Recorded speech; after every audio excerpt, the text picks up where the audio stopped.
Welcome back to What's New in Unity 6.1. We're moving on to the Raytracing API. Manual control over ray tracing acceleration updates. Added the Raytracing acceleration structure update instance geometry API. You can now manually trigger updates to the bottom level acceleration structure, BLAS. This gives you greater control over when and how geometry updates occur in ray-traced scenes.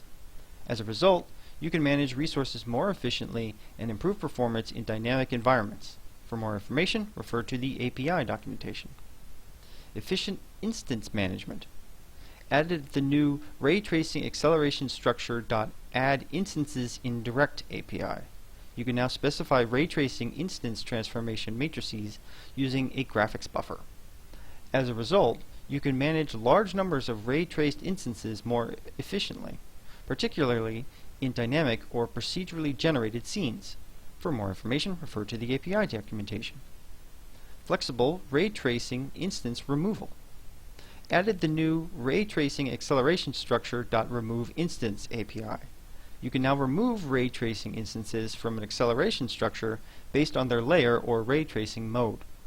As a result, you can manage dynamic scenes, especially those requiring frequent instance updates, more flexibly and efficiently. For more information, refer to the API documentation. More efficient ray tracing instance management.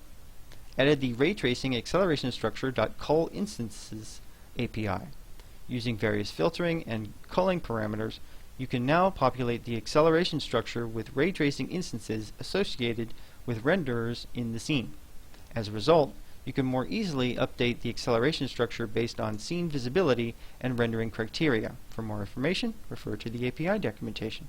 And that was all the updates to the Raytracing API in Unity 6.1.